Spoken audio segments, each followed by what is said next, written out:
to pass this along to, we'll be sending out a link to the session at the end of the week. So what's the game plan for California Meet the Firms Week? Well, let me tell you. So 5 great webinars during the week, starting today with money management for college students. If you'd like to see a list of the rest of the webinars, please go to calcpa.meetthefirmsweek.com. And there you can click on webinars and see some great sessions, including tomorrow's session where we're going to talk about the CPA exam, and we're going to have some of the major CPA exam test providers talk about their different tactics and strategies for passing the CPA exam. So you don't want to miss that. One other housekeeping item. If you have any questions about the event, send us an email. You can send an email to james@collegefrog.com. All right. So very good. So as far as today is concerned, thank you so much for being a part of our session today, Money Management for College Students. I think this is going to be an awesome session. We'd love to have questions. You'll notice when on the box on your screen there, your GoToWebinar panel, you can type in questions. Go ahead and type in some questions. I'll read the questions to Alex, our presenter, and here at the end of the presentation, we'll have some time to answer those, okay? So on to the main event here. So we're going to talk about money management. It's a critical subject, even for accounting students. So we're glad that everybody's here to listen to Alex Lemos. Alex is the controller for Hangar 24 Craft Brewery in Redlands. So besides working for a very interesting company, Alex has a strong skill set and is going to teach us about some of the principles of good, sound money management. So Alex, just wanted to say thank you so much for doing this today. We're thrilled that you're here, excited to hear what you have to say, and go ahead and get started, and it's all yours, okay, sir? All right, well, thanks. Yeah, you're all the way in Florida. You know, I'm here in the Inland Empire area, Redlands, California right now, and Disney World doesn't sound too bad. I guess we got Disneyland not too far away from here, but you know, I like Epcot. I like Epcot Center quite a bit, and I've never been to the Harry Potter land yet, so you know, maybe eventually. Hangar 24, you know, we make enough beer. Well, maybe we can eventually get down there. Well, thanks for coming and participating today, guys. Good morning, good afternoon, good night, depending on what your schedules are. I know when I was in college, I used to have a full-time job, 2 internships, and obviously, yeah, everybody has their own stories of walking through snow. But you know, pretty much, you know, school at night, work during the day, and managing, you know, my money like constantly.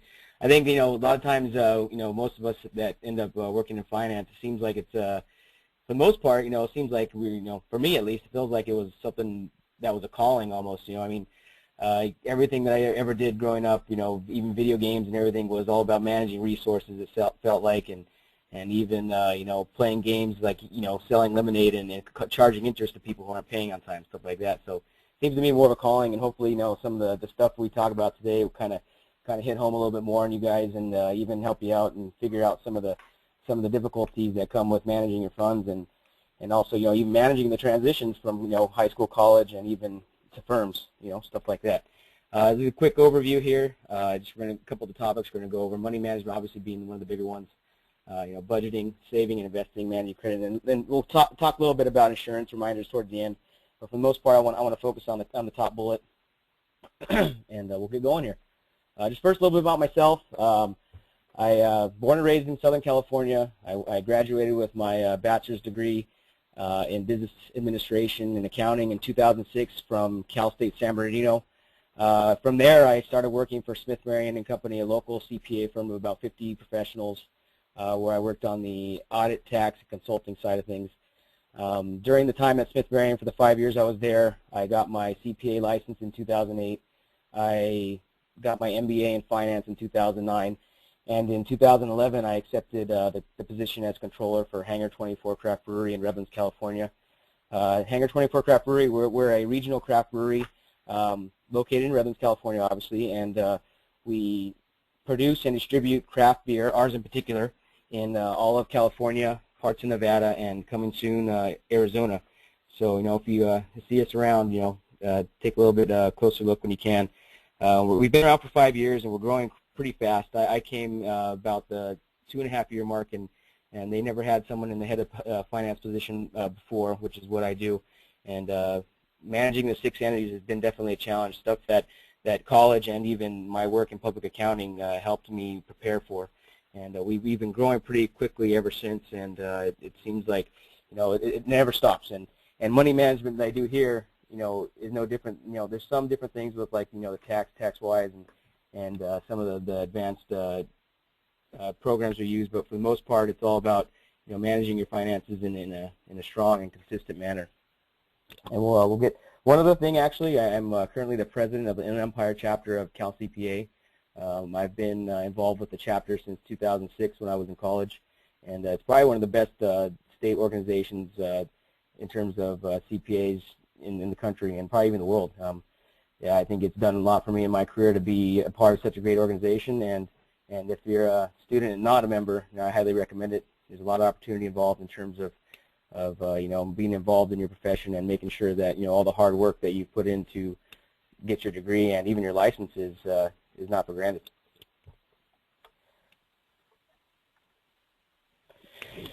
Now on to a little bit more of the subject matter at hand. Money management, you're never going to get away from it, unless you're, even if you hit the lottery and have unlimited money, you still have to manage it some way, managing the best ways to spend it, managing the best ways to invest it, managing the best ways to not spend it is probably the hardest part. It's easy to spend it, it's hard to earn it, hard to preserve it. But it pretty much is the basics for everything. Even breaks down to marital. Those are the biggest reasons marriages break up for the most part is because you're not managing your funds the proper way, or even you have the stress involved with that. And it's such a big subject matter. Take, for example, if you want to even be a finance professional, how could you recommend or even advise anybody on financial matters if you can't even keep your own checkbook in line?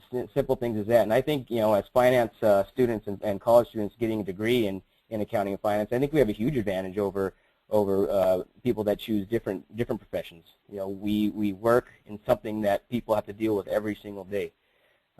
Take, for example, here at Hangar 24, every single department has to work with the finance department because everything breaks down to the finances and the accounting and the return on investment, and our day-to-day lives are no different. We have to make sure we're making smart decisions and making sure that we're not, using our funds in inappropriate ways to make sure that it's a sustainable practice. And for the most part, budgeting is probably the first of it. Any good business, just like any good personal financing, it starts off with a budget. For the most part, you can it's basically a measurement and a goal or a plan, I guess, to measure the ins and outs of your income and your expenses. And it's pretty much it can be as basic as you want, or it can be as complicated as you want. There's so many different apps out there on our phones that you can use that sync with our bank accounts that it's pretty easy to do on a day-to-day basis. I remember back in the Stone Age, 2005, when I don't think the smartphones and the internet was too big on the phones quite yet. I just used to keep track of everything I had in like a folded-up time card that I would take from when I used to work as a security guard at the mall. I used to take a time card, fold it up, and I would put every single expense and payment that I received on there on a day-to-day basis. Basically just off my receipts or my pay stub. I would put everything on there, reconcile it at the end of the week against the bank to make sure I was on track for what my goal was for that month or for that year. And I even caught a couple of errors on the bank. Don't always think that the bank's going to be right 100% of the times. I caught at least 2 to 3 errors on the bank every single year. And it's important to make sure you're keeping track of your own personal financing because that's just your money. Obviously the bank's holding it, but so you can't 100% rely on them to make sure that they're right every time. Even now at Hangar 24, we, even on the business side of things, we catch errors at the bank quite often. So, it's always important to make sure you're keeping track of your own things. Like I said, whether it's a whole on your wallet like I had or an app on your phone that syncs to the bank account, it's important to kind of take a good look at what spending you're earning and time periods with it. So, it's a couple good things to keep an eye on. A couple things that are involved. Expenses in particular, estimating them is hugely important. You can't always be right, but, being close is the most important part. Because for the most part, these three items are going to be pretty big on your day-to-day spending ledger. And it's important to make sure you're really on track with those and not going above what you're projecting and what you're comfortable with. It's easy to spend, but you know, restraint's probably the hardest part.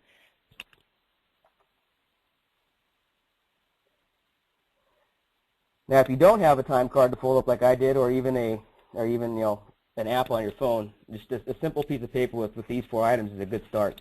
You know, you can take your gross monthly income less taxes for your net income that you have, and then whatever fixed and flexible expenses that are available. Piece of paper's fine. You know, just whatever works for you. Like I said earlier, is you can make it as easy as you want it to be, as complicated as you want it to be. The fact of the matter is that you have a plan in place, and you have, you know, a good tracking system for what your activities are, is for the most part. Because really, when you really start breaking down to it, you know, you can start saving percentages of your income, you know, for further use. It is a good tool. When I was in college, I had a full-time job, so I was able to kind of still save a little bit while I was going to school, and I always make sure I'd save at least like 6% of my paycheck, whatever it was, into savings. You know, whether it would be through bonds or even just a straight savings account or a CD. Back when I was in college, still, I think the interest rates for CDs were still like 5%. So they were pretty good percentage at that point. Now I can't think of what the typical is now, but I've seen stuff as low as like 2 to 1. So always look at what the market's doing. You know, if there's cash generating opportunities available for your funds, take advantage of those. It's always important to make sure that you're saving and earning. And we'll get into that in a couple slides here, but these things here, these 4 here are good ways to break it down if you want to do a simple budget to get stuff done on a weekly basis.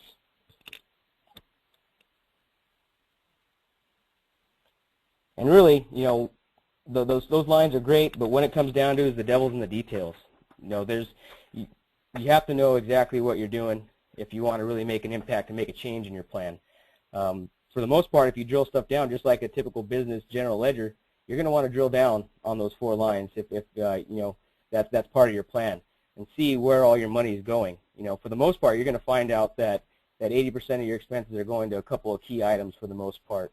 And that's really where you can make an impact and increase your savings pretty significantly, is if you can have the best cost savings at all of those in the end.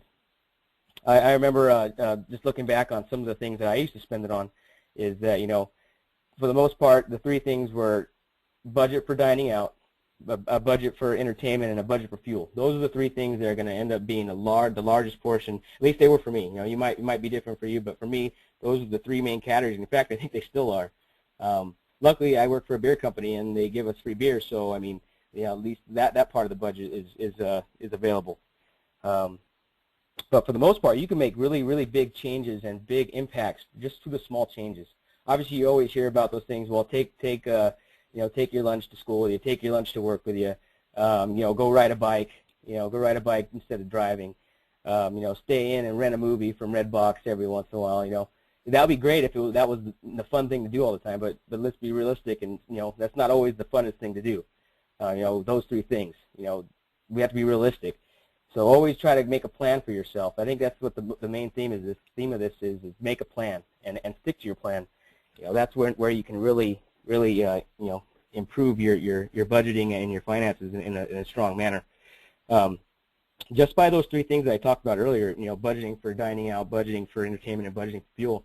I took a look at those a couple years ago when I was first, you know, starting to really keep track of my finances, and I was able to triple my savings just based on cutting those things on a day-to-day basis, by taking a quicker route to work, by, you know, buying, you know, sodas in bulk. Because if you're out buying a $2 to $3 soda every time you're going out for a meal, or even you know, going out to lunch at you know, 7-Eleven for $1.50, you know, if you buy in bulk, you're going to end up saving quite a bit. Or even entertainment, you know, finding ways that, you know, look in the newspaper every once in a while. And not everything's on Reddit, so, you know, look in the newspaper every once in a while and figure out, you know, entertainment that's affordable and not always, you know, the $100, $200 tickets for Jay-Z and Justin Timberlake that my wife went to a couple months ago. That obviously wasn't my budget, but sometimes you got to make exceptions, right?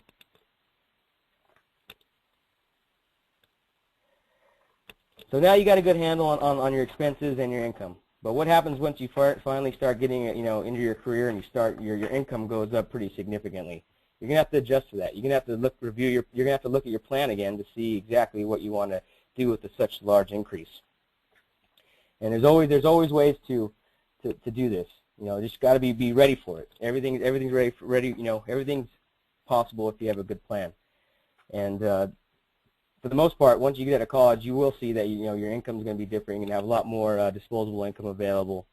You're going to have you're going to want to go do things with your coworkers who have that same amount of income as well. And it's not always easy, sticking to your plan. But for the most part, you have to stick to your plan and spend and save wisely. There's always opportunities for saving and spending. You just have to do it in the right way, and also make saving a priority. I had a goal when I first graduated college to own a house within 5 years of graduating college.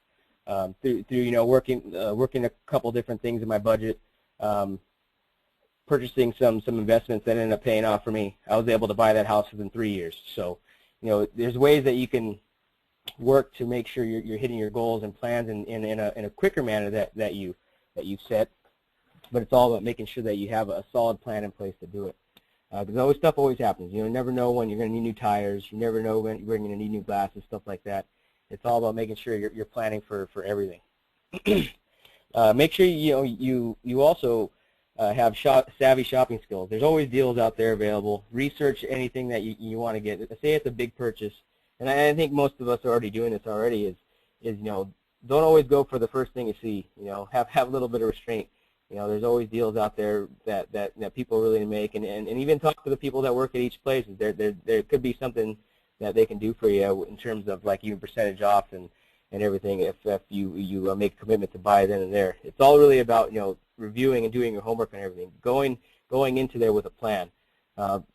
I used to have a colleague back at my old CPA firm that he wouldn't let his daughter buy a car because he wanted her to save all the cash for it first. She didn't want it. She just kept pushing back on it, saying, "Well, no, I want it now. I need it now. I don't want to drive my my 1998 Honda Civic anymore. I want to get a new car." And he just kept talking to her and assuring her that once you save up a certain percentage amount, it'll end up being the right deal for you, and it'll end up coming. Just got to be patient with it. And he ended up saving, probably about $10,000 on that purchase just based on interest alone because she had the cash available. So there's opportunities out there. You got to be smart and do your homework on certain things. Also got to understand the cost of credit. Cost of funds is expensive, especially for individuals, as much as it is for businesses. We're going to get into credit cards in a couple slides here, and this is an important one. It's easy just to look at your credit card and say, well, I have $10,000, $12,000 available that I could spend on this thing. It's like, well, it's going to end up costing you, potentially 3 times or more on that. A lot of these credit cards nowadays have upwards of 20% interest on them, and it's not always the best financial move to make those purchases on those things. And lastly, with this, your income's going to increase, and you also got to be aware of taxes. I remember my first year out of college, I had to make a couple changes towards mid-year because I was calculating that I would have to make a payment towards the end. It all depends on what your financial plan is going to be, but some people like owing a little bit. Some people like getting a refund back. Some people like hitting the mark right on spot. I'm the type that I like hitting the mark right on the spot. I don't really like my whole thing is smoothing out cash flow. It's like I don't want to have cash flow constraints. I don't want to have too much. I want it to be a smoothed out process as much as possible. And taxes definitely can hit you pretty hard on pretty much anything. Whether it be sales taxes, income taxes. Just be aware of those. It's important to kind of budget those into your process as well and your plan.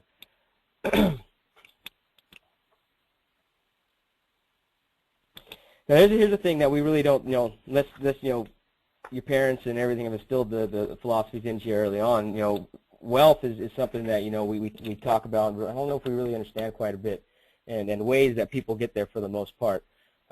Wealth is something that takes a lot of work at, if you're going to try to generate on your own, and it's going to take smart business and financial moves in the beginning to build a strong base, and you can't, unless you can just hit it overnight, which is pretty. If you can figure out the best way to hit it overnight, just let me know and we can partner up somehow. But there's obviously options available. But for the most part, you have to have a solid base first through your budget, through your financial plan, through your pretty much everything we've been talking about so far. And now that we have those all set, we can start investing a little bit more of our money. We're all finance professionals here on this call, so we kind of already have a good idea of compound interest. And no doubt about it, it's really, really powerful. It's something that, put your money to work for you. That's one of the things that one of my undergrad college professors always told me. He's all, put your money to work for you. You're already out there working at a CPA firm, 60, 70 hours a week. You're making all that money. You're not going to be able to go out anyway. So put your those funds to work for you if you can. Always look for good investing opportunities available. Whether it be through the banks, whether it be through stuff like E-Trade or anything. Put your money to work for you. That's how you're really going to end up generating quite a substantial amount of wealth. And there's a lot of different information out there. I know there's I think it was John Ramsey. I think one of those current guys out there that's talking quite a bit about wealth, and he's a pretty big advocate against credit cards and stuff like that, and he has some pretty good philosophies, but it really all depends on what your current plan is and which way you want to go. But compound interest is a huge thing, and make sure that, like I said, put your money to work for you. And a good way to kind of measure that is a philosophy called the Rule of 72. Kind of just a quick and dirty calculation on how to double your investments, basically. Say, for example, you have $100 at 2%. That you'll basically double that $100 in 36 years for the most part, or 36 periods, depending on which way you want to base it. Or if you had a 6% interest rate, you could double that $100 in 12 periods. Or if you have an 8% interest rate, it'll be 9 periods. Just these types of little small things that I don't think the typical non-financial professional or college student will really think about is put your money to work for you, and that's the best way. That's the best solid route to wealth. And I think most of us on this call here today kind of really already understand that, and I think it's such a hugely important thing that there's no better time than now to start doing it. While you're young, while you have a little bit of extra money for you, available. Because once you start getting married, getting a mortgage, getting children, which are probably the most important and most expensive things, on a monthly and day-to-day basis, that you might not have that opportunity later on. So start it now. Get into get accustomed to it now, to where it's just a natural, normal thing for you. Like I said, plan for it. Always have your plan. Whether it be you want to save 10% each pay period, for government bonds, and 3% for your E-Trade, or if you want to even put percentage away for potential real estate investment later on. Always have a plan for this, and always have a plan for both the best case scenario and worst case scenario, and that way you always know what you could potentially have come into the pipeline. Say, for example, you put 10% away and it ends up generating over 2,000% for you. What are you going to do then? Hopefully, you have a good tax practice behind you at your job, and you'll be able to figure it out. But always have a plan, I think, is the main theme for today. And 401ks are huge right now. We at Hangar 24 and at my old firm, we've always had matching programs. It's good to start young and do these things as soon as possible. Only because most companies nowadays, they don't really typically have the traditional pensions that they used to. I know when Anheuser-Busch got bought out by InBev a couple years ago, they pretty much canceled all the pensions that were out there and stopped doing them for all new employees. Well, that's a big shift. If you make a career move to go to a company that you feel is going to have a pension for once you retire, and all of a sudden you don't meet the requirements anymore because of the new company that bought it, that's a difficult pill to swallow.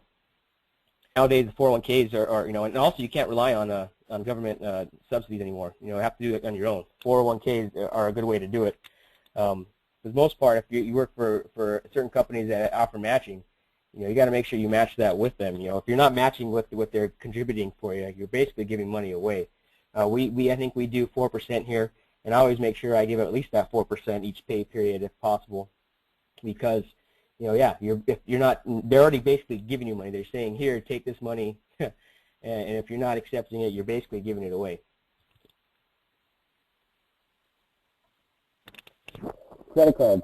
I know we talked a little bit about them a little earlier, but now we're going to kind of dive a little bit more, just how volatile and dangerous they can be to not even your personal cash flow, but also your your credit, and even long-term repercussions for transactions you could be happening now. Say for example, you make a big purchase on your credit card now, that could affect you 20 years down the road in the worst case scenario. With all your information and everything out there, and there's no doubt that these have to be treated with care, with caution. You got to be aware of different things. Teaser rates. Obviously the introductory rate 0% for 3 months on all these purchases. 12 months at 6%. But they don't tell you for the most part that it's going to go up to 20 to 25 after that. And believe me, I've had my own little difficulties with them back in the past as well. I remember there was one. It might sound kind of dorky, but I had a PacSun credit card that I got when I was like 19, and it's somewhere in one of my drawers at home. I don't think it's active anymore, but yeah, it had about basically a 20% interest. It's like, well, I like these shoes, I want them now. It's like, okay, well, if you don't pay it off within this amount of time, you're going to owe 20% on those shoes. It's like, man, that's pretty steep, and you just got to be careful with those types of things, and always stick to one. And like I said, I've had my own difficulties with credit cards in terms of having a whole bunch of them out there. I think there was a Discount Tire Center over here that has 3 different lines of credit before I closed them all about 3 years ago that I would go and buy tires for every single time. But don't get me wrong, there's a lot of great deals on there, but it's all about doing your homework and having a plan. If you can get something like 36 months at 0% interest, that's pretty good. I mean, there's no doubt about that. But making sure that you're keeping up with it and making sure that you stick to your plan is the most important part. And if you can, pay in full. My advice, though, credit cards, unless it's something that maybe like glasses or like tires that you really need. I don't know. My advice is, if you can't afford it, don't buy it. But that's not always the easiest thing to do. Like I said earlier, it's, well, yeah, we can cut down on going out to eat, the entertainment, and driving around, but let's be realistic. Those things are fun. Buying new TVs, buying new computers, buying new phones are fun. But sometimes you just have to really take a look at your plan and see if that's the right thing for it. And yeah, there could be some great options out there in terms of 0% interest, stuff like that. It's all about making sure that you're taking advantage of the savvy shopping bullet point we talked about earlier. And always pay on time. I think as finance professionals, we kind of already know that, but that's just got to really drill into your head how much of a negative impact stuff can have. I used to do the personal financing for someone that owned a cement company here in Redlands, and he at the end of the year he ended up racking up at least $10,000 on late fees because he wasn't paying stuff on time. And those are the types of things that really add up and can really affect you. Say you miss paying your water bill, a couple days late, boom, they hit you with $30. Or even if you missed, I think it was the DMV, the California DMV, which the tags are already outrageously overpriced. If you miss like I think a day or two off, I think they charge you like a couple $100 or something like that. And I could be wrong. I mean, that might be a little high, but I know that the amount that they charge you is pretty high. Or even here, where we pay our sales taxes at Hangar 24. Obviously, this is the business side of things, but if they have a due date at 3 p.m., if you go and sign on 3:05 and pay them, they're going to charge you like $1,000. So paying on time is like so important, and that's personal and professional. You should be in the habit of if you can. Most people don't like it, but having auto payments and stuff like that, and it's important. The biggest thing with these credit cards, though, is avoid cash advances. That's probably one of the most dangerous things. Just having, say, if you have a $12,000 limit on there, and like, well, I'll only take off 10. I'll only take off 10,000, and then I'll pay it off later, type of thing. And yeah, that's hugely dangerous type of practice. I would advise against it, but yeah, if something comes up, it has to get taken care of. It has to get taken care of. I think for the most part, though, what this all sums up to is that the cost of extra money is expensive. The cost of quick extra money on a personal side is really expensive, and you just have to be very careful with that. My advice, it isn't the easiest thing to do. If you can't afford it, don't buy it. But if everybody in the world lived by that policy, we wouldn't, the government wouldn't be over budget. We wouldn't have national deficit. A lot of different things wouldn't happen. So realistically, try to avoid it as much as possible and have a plan. I think for the most part, in terms of paying on a timely basis, and being aware of the cost of your money or of extra money is probably the most important thing.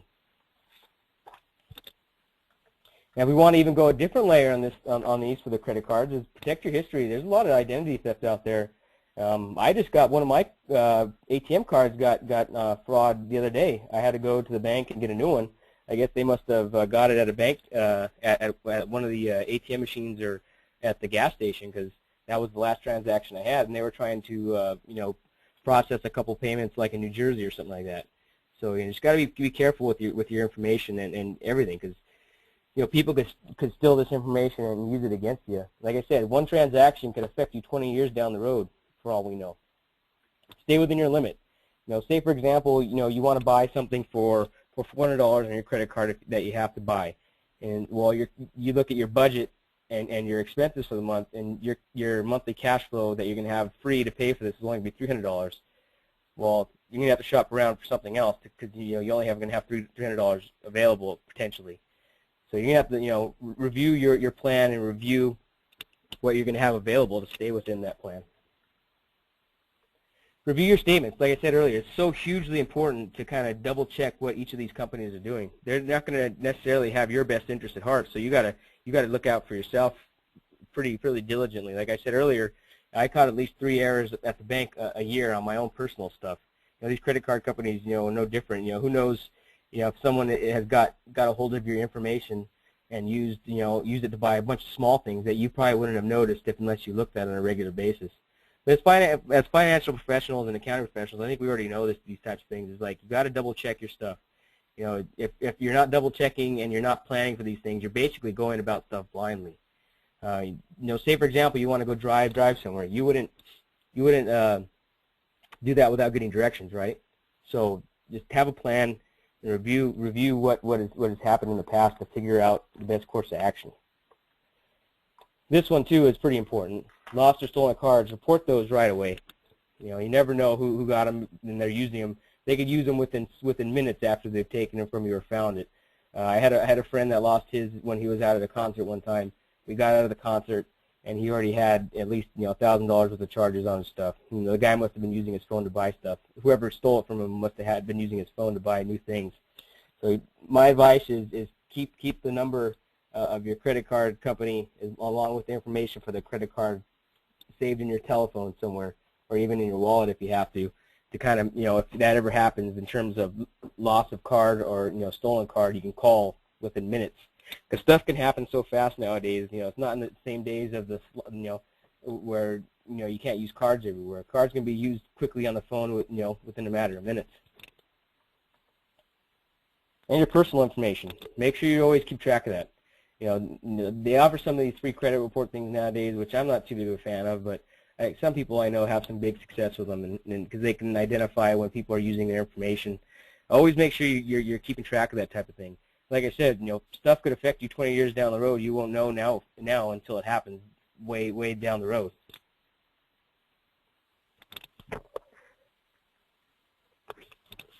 Now we're kind of getting towards the end of this portion here. Kind of want to touch a little bit about insurance for the most part, but just want to kind of reiterate a lot of the things that we've talked about so far today. I think the main point so far is have a plan, stick to your plan. It's okay to deviate every once in a while, but make sure for the most part you stick to your long-term plan of what you want to do. And it sounds kind of cheesy, but I actually in my wallet right now I created like a 5-year plan of personal and professional goals that I want to reach within a 5-year period, and keep that in my wallet. Every time I cross one of those, every time I reach it, I cross it off each time. And for the most part, since back 2003, I've hit every single one and even gotten ahead a couple times. It's all about having a plan and sticking to it, because if you're not having a plan available, you're gonna kind of just be floating around and kind of just not making progress.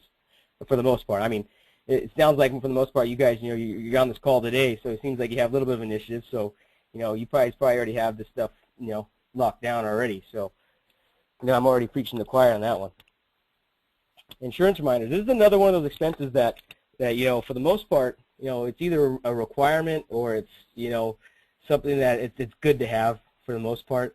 You're basically selling your risk to other people for the most part. Or they're buying it from you, should I say. And in California here, this might not be the same for every state, but auto insurance, as we know, is a legal requirement. I'm sure there's at least one person on the call that they got into a fender bender or something, and that other person didn't have insurance, and it does happen. The police can't police everybody essentially, but insurance is extremely important. You have to make sure that you're compliant with all the laws and everything, but shop it around. Shop it around. Insurance is a commodity-based industry. There's always someone out there that's going to give you a better deal, and don't just settle because it's easier to buy. You're going to end up spending more just because it's, for convenience. And here's a couple of them here: homeowners and renters insurance. For the most part, you're going to have those if you're it's going to be a requirement of either your mortgage or your the apartment lease that you have, and like I said, some of these ones are stuff you're going to have against wanting to have. But like my advice is, shop them out. Don't just settle for the first one you go to. Shop them out. Ask for recommendations, and even try to bargain with them. Haggle with them if you can. A lot of times, most of these places will offer bundled discounts, so you can go with one house for everything. But like I said, this is a commodity-based industry for insurance, so don't just settle on anything. Auto insurance in California is a legal requirement, so yeah.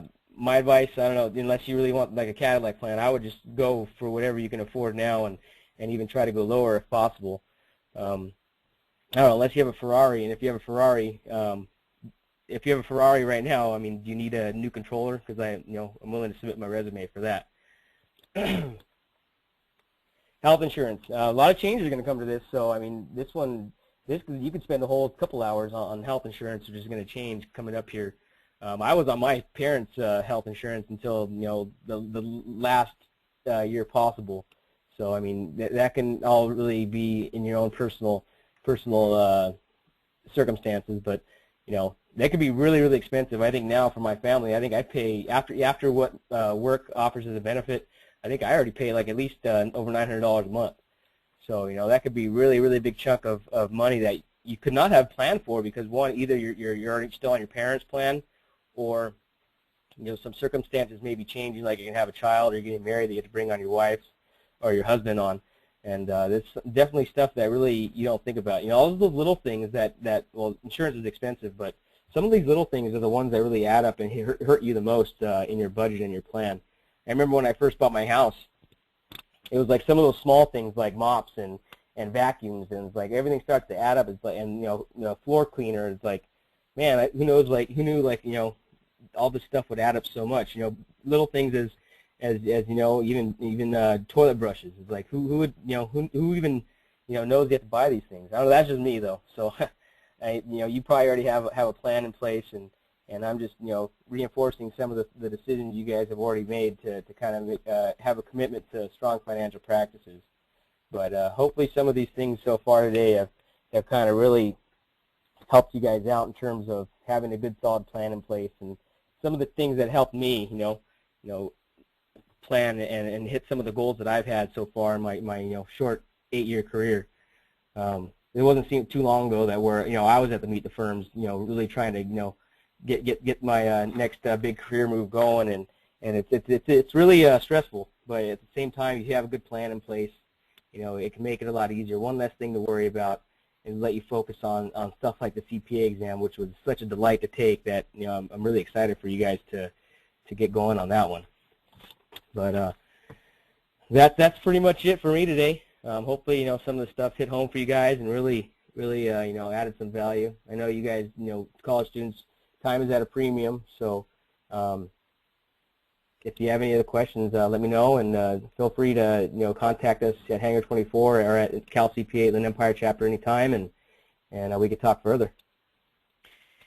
Hey, Alex. So this is awesome stuff, and we have a few questions, and if everybody wants to stick around and listen to some Q&A. So first of all, Alex, there are 3 people on the call who have Ferraris and are willing to hire a controller. So I think it's your lucky day. But I don't know. I don't think I'd leave that brewery just yet. So a couple of questions. Like, Alex, how do you keep yourself organized, your financial life between the different statements and your plans and your accounts?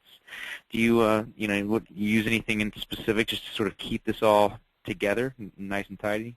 Yeah, once I upgraded from the folded up time card, I got Quicken. That's pretty good, user friendly one. It's nothing too crazy. I'm not endorsing that, by the way, just because it was the most affordable and easiest one to use. I mean, I don't have any Quicken stipends they pay me or anything like that. But that one seemed to be the quickest and easiest to use. Plus, my bank had an export function for it, so I felt that one was one of the best for me. There's a lot of them out there. You just go on like the App Store. There's quite a few. Nice. And just the rest of it is just keeping a plan of everything. Having a solid plan for each week of what needs to get done. Awesome. Alex, someone is asking, how much money should a student or a recent graduate, and let's talk about recent graduates because that's when everyone on the call is going to be actually making an income. How much money should a recent grad plan to have in their emergency fund? I would say at least 2 to 3 months worth of bills.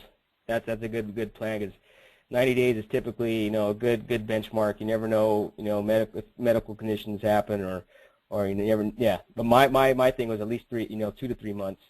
One at a very minimum if you can't save any more than that, because that just buys you time.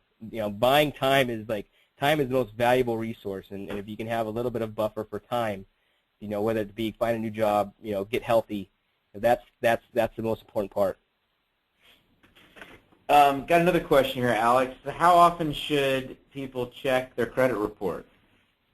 Probably at least at a minimum once a year. More frequency once a quarter. Okay, cool. I remember when I graduated from college, that was something I didn't even understand what that was. But I'll tell you, in this day and age, that's an important thing to do because if you have a ding on your credit, even as a 22-year-old, it's something that could affect you for 10 years, and that means you may not be able to buy a house. So definitely check that credit, like Alex suggests. Yeah, definitely make stuff more expensive if you're not. You talked about a little bit about saving for fun stuff, and I think this is an important thing because it feels good to save for fun things and be able to have the payoff. But how do you do it? Any tips or tricks on just how to make sure you save for something fun and not end up blowing that money on on emergencies or anything else? Right. My thing is have another bank account to where it's not easy to access the funds.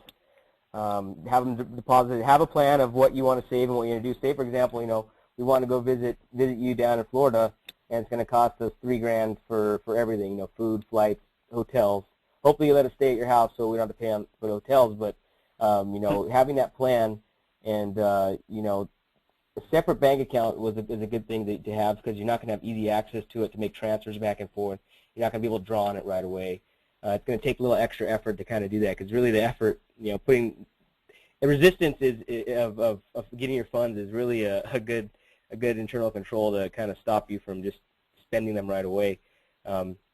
Having that plan and breaking it out by week and figuring out how much each week. Yeah, it's pretty simple. Yeah, in terms of the way I do it is by breaking that total amount that you got to save and when the payments are due and breaking them down by week and figuring out what you have to go lean on to kind of put those funds available for you is really the approach I take. Staying home once a week extra or driving somewhere a little bit closer, stuff like that. I bet peer pressure can kind of wreck a good savings plan, especially when you're younger. You don't want to miss out on anything. Did you struggle with that, or did you have any tricks for sort of overcoming that so you could stay focused on your goals? Oh yeah, I mean, for the most part, you could probably just tell them. I would just tell them like I was studying. Probably it was usually true, but that's probably the best one. If they're your true friends, they'll understand. That you have a large long-term goal in mind. My whole thing too, even growing up, was my parents. They're working class family, and my dad, he used to work 60 to 80 hours a week for the California Department of Corrections. So his whole thing is like, sometimes you just have to miss out on things, and it's just part of life. You have to, sometimes business has to get taken care of, and you can't always. It's not always going to be fun and games, and that's a tough reality that when you're a young college student with all your friends going out somewhere. But whether it happens, you get used to it now or you get used to it later. It's really all your call. Once you start working for your firm or for your private company, there's a potential that you're going to miss out on a lot of fun things. No doubt about it. Alex, do you use Groupon or Living Social or any of the sales-related sites? Oh yeah, all the time. Amazon Local. Okay, yeah. Tell us about that. What's Amazon Local? They send us basically they send us Groupon type things over email a couple times a week. Different local businesses like restaurants and movie tickets and stuff like that. Typically some really darn good deals. Like $30 worth of food for $15 and stuff like that. And those are the types of things you can really stretch your budget. You can go out and spend a little more time out dining out because you're saving some money. Yeah, absolutely. Those that helps you actually work some fun into your budget and do it in a way that's affordable. Right. I'll work for a beer company because then they'll give you free beer, but that's only for people over 21. Are you hiring? Yeah, maybe. Alex, you mentioned you had some accounts with a tire store, and tires is the perfect example of the unplanned but necessary expense. The expense that you can't wait until you've saved up enough cash to pay for it. You may blow a tire, or your tires may run out, wear thin. You got to replace them all, and that's a couple $1,000s. How do you save for stuff like that? How do you work that into the big picture of saving for retirement, saving for the fun stuff, and saving for taxes? Like, what's a good trick to make sure you're and a good rule of thumb to plan for those little emergencies?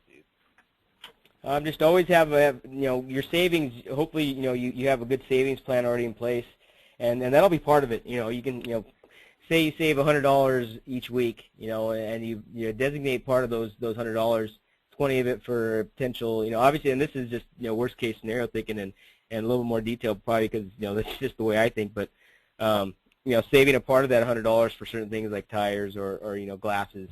Glasses are a big one, $300. Actually you could break those in an instant and $200 to $300 at a time, and it's no different than retirement. Always plan for what you think's you're gonna happen. Obviously all of us are gonna have our our mansions and $1 million salaries each year, and we'll just figure it out through that way. But in the event that doesn't happen is plan for what you're gonna be comfortable with. I think starting as soon as possible. We've all seen that graph of how long it'll take to save $3 to $5 million. I think was the main thing that one of my finance professors told me is like plan on having at least $5 million.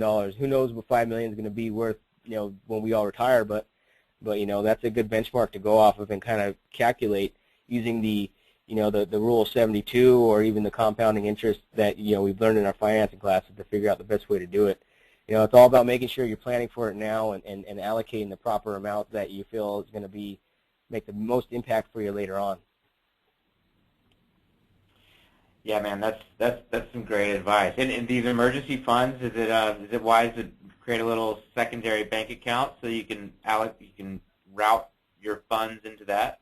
Yeah, I agree. Like I said, it's all about internal control. The ease of access is, putting kind of a little bit more difficulty in access to things is the best control, for you. So, say for example, you're at your friends having a good, great time, and you like, oh, all I have is $50 in my checking account.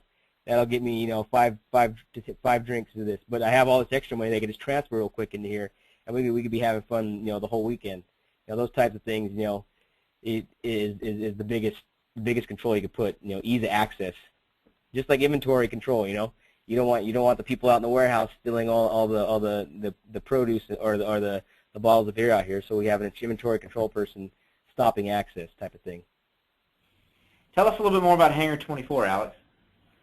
Yeah, we've been open for 5 years now, and we're in Redlands, California, and we're moving pretty quickly. We're hoping to be in the Western United States within 3 years, and we're hoping to be a top 20 brewery in the United States within that amount of time. Flagship, for those of you that are over 21, is Hangar 24 Orange Wheat. And we've been growing pretty quickly every year. We have an annual air show that we put on for the local community, because we're right across the street from a local airport. So we put on an air show where we had like stuff like the Jelly Belly plane, an airplane that shot fireworks off of it, stuff like that. We have an Oktoberfest coming up on the 28th here.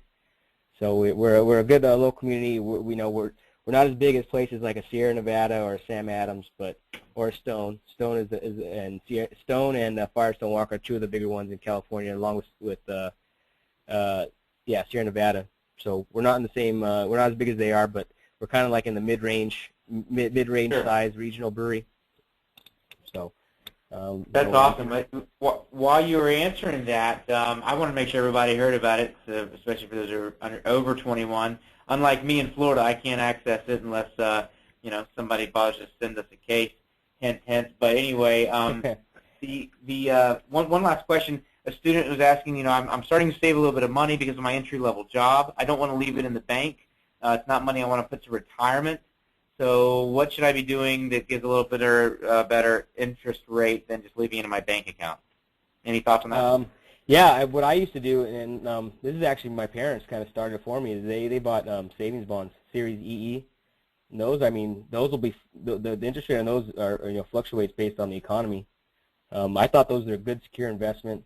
You're not going to overstretch and have too much risk. It's all really about your risk tolerance too, is how risky you want your use of funds to be. My parents were buying me those when I was born up until like 19 years old and stuff, and I used them for college and had a little bit left for part of the down payment of my house. That's what I would recommend if you don't want too much risk involved. If not, there's a lot of good companies out there to invest, but do your homework on them. There's some good companies out there, good food and beverage companies, good tech companies that you can invest in. But you got to do it smart. You got to do smart. Look at market trends and look at read their financial statements. That's what we're all accounting and finance majors here. We should be able to understand what their financial statements are telling us. So if you go online and look at the publicly traded companies' financial statements, you're going to be able to tell a lot about them. You're going to be able to tell if they have any pending lawsuits. You're going to be able to tell if there's any risks involved with their certain type of business. Like here in Corona, right about 30 miles from here, Monster Energy drink. I think it's the second biggest energy drink on the market right now, behind only Red Bull, and they ran into some legal trouble because of their recipes. So those are the types of things that if you're going to go all in on a company like a Monster, you got to be aware of that. I think it's a little premature to kind of be scared off from a company like Monster, but it's definitely good to know that type of stuff for long-term planning. Alex, this has been awesome. Thank you so much for just walking us through this. I mean, I've been out of college for 15 years, and I'm taking notes learning from this. So I appreciate this, and we had a lot of awesome questions. And, I just think it was a really valuable way to kick this thing off. So I'll kind of wrap things up here. But before I do, Alex, I just want to say thanks so much for taking the time to put this together. And I thought you did an awesome job, okay? Oh, thanks, guys. Thanks for everybody's time today. And like I said, I know you guys have a lot going on, so hopefully may add some value. And feel free to contact me anytime. Yeah, and thanks for that. As far as a little bit more about what's going on the rest of this week, so as I mentioned at the beginning of the call, this is California Meet the Firms Week. There's two great things that are going to happen for you this week. The first is we're going to send your resume and profile to every registered employer in the state of California. How does that sound? Would you like to have your resume in the hands of every employer in the state? Hopefully, by now you've registered at the website calcpa.meetthefirmsweek.com. If you haven't, go there now and go take care of that. By doing that, you'll be allowed to build a profile on College Frog, our website. So that's the first great thing. The second thing is great webinars throughout the rest of the week, including tomorrow, we're going to be talking about the CPA exam with representatives from Becker, Roger, CPA Excel, and Jaeger. We're going to be talking about why you should be taking the CPA exam and what you should be thinking about in terms of taking the CPA exam. On Wednesday, we're gonna walk you through writing your resume, making sure you have the type of resume that a recruiter will get excited about and that will stand out in the crowd. Thursday, we're going to be talking about steering your career, kind of how Alex talked about managing your money. You need to be thinking about managing your career and the different options. Kevin Turco of Armanino, the largest privately owned firm based in California, will be talking about that. Friday, we're going to wrap it up with a really awesome session from the Cal CPA group. It's going to be talking about making the most of your Cal CPA membership. Did you know that there are thousands of CPA firms that are part of Cal CPA? It's a group that can help you connect with firms to get a job, to get advice, to help you prepare for the CPA. There's a lot of awesome resources. You don't want to miss that. The resumes will be distributed to all the employers early next week. Until then, please tell your friends. Please like College Frog on Facebook at facebook.com/collegefrog. We wish you well. Have a wonderful day.